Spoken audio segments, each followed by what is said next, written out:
2 మరియు 3 యొక్క భాజనీయతని పరీక్షించుట. పిల్లలు, ఈరోజు మనం 2 మరియు 3 యొక్క భాజనీయతని ఏ విధంగా పరీక్షిస్తారో నేర్చుకుందాం. అమన్కు అతని తండ్రి 38 చాక్లెట్లు ఇచ్చాడు. అమన్తో అతని తండ్రి ఆ మొత్తం చాక్లెట్లను ఏమీ మిగల్చకుండా తన స్నేహితులకు సమానంగా పంచిపెట్టమని చెప్పాడు. ఇప్పుడు అమన్ 38ని 2చే భాగించడానికి ప్రయత్నించాడు. 38 డివైడెడ్ బై 2. రెండవ ఎక్కను చూడండి. 2 1 2, 2 2 4, 2 3 6, 2 4 8, 2 5 10, అలాగా చివరికి 2 19 38, 2 20 40. 38 2 యొక్క గుణిజము. ఇక్కడ అమన్ ఒక అమరికను గమనించాడు. అన్ని సంఖ్యల ఒకట్ల స్థానంలో గల సంఖ్యలు చూడండి. ఈ సంఖ్యలకు ఒకట్ల స్థానంలో 0, 2, 4, 6, 8 ఇలా ఇవి మాత్రమే ఉన్నాయి. ఒకట్ల స్థానంలో సరి సంఖ్యలు లేదా 0 ఉన్నాయి. 38ని 2చే భాగించండి. 38 divided by 2 is equal to 19. ఈ సంఖ్య యొక్క ఒకట్ల స్థానంలో కూడా 8 ఉంది. కాబట్టి ఈ సంఖ్యను 2చే భాగించగా 0 శేషము వస్తుంది. ఇదే సూత్రాన్ని మరొక సంఖ్య 394కి కూడా వినియోగిద్దాం. 394ని 2తో భాగించండి. 394 డివైడెడ్ బై 2. 2 1 2, 2 9 18, 2 7 14. కాబట్టి 394 2తో భాగించబడుతుంది. దాని విలువ 394 divided by 2 is equal to 197. కాబట్టి ఒక సంఖ్య యొక్క ఒకట్ల స్థానంలో 0, 2, 4, 6 లేదా 8 ఉంటే అది 2చే నిశ్శేషముగా భాగించబడుతుంది.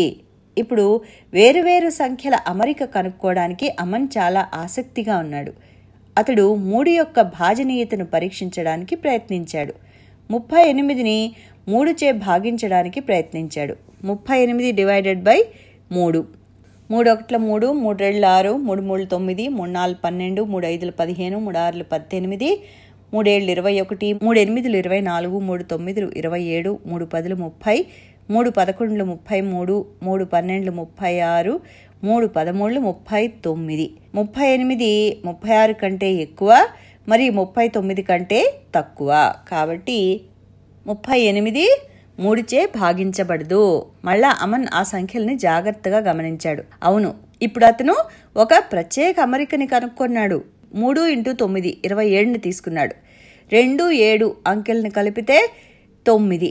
ఇది 3చే భాగించబడుతుంది. తర్వాత 3 10 30. 30లోని అంకెల్ని కూడితే మనకి 3 + 0 is equal to 3. 3 × 12 is equal to 36. 3 + 6 is equal to 9. ఇక్కడ మీరు ఏదైనా ప్రత్యేక అమరికని గమనించారా? ఇక్కడ ఒక అమరిక కనపడుతోంది. మళ్ళీ చూడండి. 3 × 13 39. 3 + 9 ఈజ్ ఈక్వల్ టు 12. అన్ని సందర్భాల్లో అంకెల మొత్తము 3చే భాగించబడుతోంది. సంఖ్యలో అంకెల మొత్తం 3చే భాగించబడితే ఆ సంఖ్య 3చే కూడా భాగించబడుతుంది. దీనిని బట్టి మనం ఒక సంఖ్య యొక్క అంకెల మొత్తము 3 యొక్క గుణిజమైతే అప్పుడు ఆ సంఖ్య కూడా 3 యొక్క గుణిజం అవుతుంది అని చెప్పచ్చు. మరి 723 కూడా 3చే భాగించబడుతుందా? చూద్దాం. 7 + 2 + 3 ఈజ్ ఈక్వల్ టు 12. అంకెల మొత్తం 12. ఇది 3చే భాగించబడుతుంది. కాబట్టి 723 కూడా 3చే భాగించబడుతుంది. ఇప్పుడు మనం ఇచ్చిన సంఖ్య యొక్క 2 మరియు 3 యొక్క భాజనీయతని ఏ విధంగా పరీక్షించవచ్చో తెలుసుకున్నాం. మనం నేర్చుకున్న విషయాల్ని మరొక్కసారి మననం చేసుకుందాం. మొదటగా ఒక సంఖ్య యొక్క ఒకట్ల స్థానంలో 0, 2, 4, 6 లేదా 8 ఉంటే ఆ సంఖ్య 2చే నిశ్శేషముగా భాగించబడుతుంది.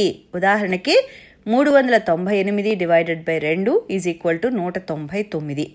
తర్వాత ఒక సంఖ్య యొక్క అంకెల మొత్తము 3చే భాగించబడితే ఆ సంఖ్య కూడా 3చే భాగించబడుతుంది. ఉదాహరణకి 297 divided by 3 is equal to 99. దీంట్లో అంకెల మొత్తం 2 + 9 + 7 ఈజ్ ఈక్వల్ టు 18. 18 3చే భాగించబడుతుంది. కాబట్టి 297 కూడా 3చే భాగించబడుతుంది. మరి ఈరోజు నేర్చుకున్న విషయాల్ని మరోసారి చూసి సాధన చేయండి. తర్వాత క్లాస్లో మరిన్ని విషయాలు నేర్చుకుందాం.